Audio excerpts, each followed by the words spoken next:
Hey guys, today we'll be looking at film series that have yet to give us a single decent installment.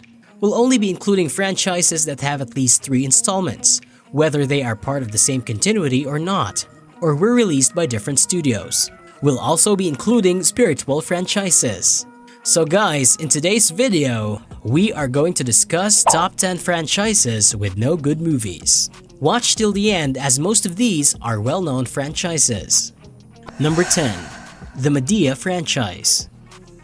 We respect that Tyler Perry has a huge and very loyal following, but as popular as his Madea movies are, very few of them come close to the realm of good. They're often contrived and more than a little melodramatic. When the iconic Madea enters the picture, the jarring shifts in tone make it almost impossible to sit through. Sure, Perry's enthusiastic performance has made Madea something of a modern icon, but her many scenes of continuous banter with the other characters almost always grind whatever plot there is to a screeching halt. Perry stated that 2019's A Madea Family Funeral would be the swan song for the character, but considering the high box office returns of the franchise, we still doubt it. Number 9. The Tomb Raider franchise. Video game movies rarely hit the mark. Angelina Jolie's first outing as Tomb Raider did well at the box office, but it certainly didn't break the video game movie curse. Jolie certainly looked the part of Lara Croft, but in films that were unabashedly cheesy. Need we even mention that accent? The 2018 incarnation, which was modeled after the grittier video game reboot, was definitely a step in the right direction, but it's more competent than actually good.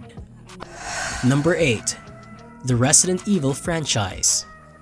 6 movies and not one of them considered good. They make for decent popcorn flicks, sure, but little else. And while the first film had some effective moments of claustrophobia, it's plagued by the same poor character development and over-reliance on CGI monsters that later defined the sequels. Indeed, the following installments felt so formulaic that seeing one called The Final Chapter was kinda a relief. Of course, Hollywood doesn't let any property die, and so a reboot is scheduled to be released in September of 2021. Number 7.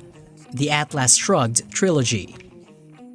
Political and philosophical learnings aside, the Atlas Shrugged movies from the 2010s are plenty bad on their own merits. Taking on the Herculean task on adapting Ayn Rand's hefty and controversial novel of the same name, the filmmakers divided the story into 3 films. Spoiler, they are all special kinds of awful, as if recasting every single role twice wasn't any indication. Number 6. The 50 Shades trilogy. It really doesn't get less sexy than this. Considering the hugely successful book series was widely criticized for poor writing, the 50 Shades film series really didn't let many people down. By that, we mean few had very high expectations. The dialogue is stilted, the characters are unlikable, and the romance scenes don't have a whole lot of genuine romance to begin with. Number 5. The Twilight Saga. This is the franchise we have to thank for 50 Shades. Look, we know the Twilight Saga is beloved, and we support all fandoms. But come on, even with splitting its final chapter into 2 installments, no single movie in this franchise comes close to being good. Number 4. The Fantastic Four franchise. You know a franchise is off to a rocky start when the first iteration doesn't even get released. The Roger Corman film gets a technical pass because of its complicated history.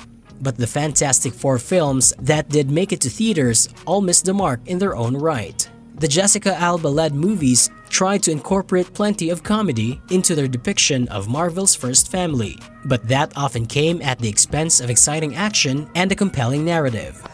Number 3. The Divergent series. This franchise got so bad they didn't even finish it.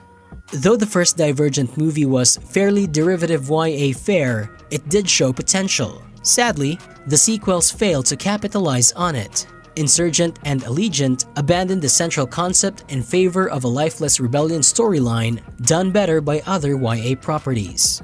Also, like plenty of YA adaptations, the studio opted to split the final book into 2 parts. This backfired, however, as the abysmal reception to Part 1 resulted in the 4th film being cancelled altogether. Number 2. The Alvin and the Chipmunks franchise.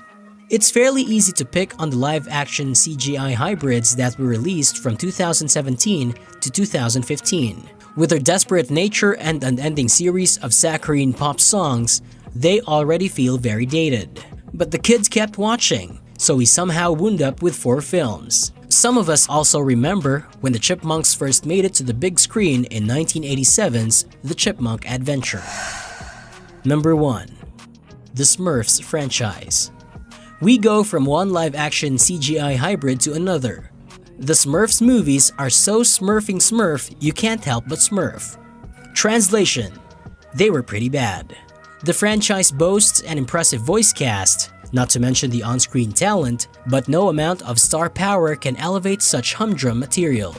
So guys, this was all about today's video. Share as much as you can. That really motivates us to create more content for you guys.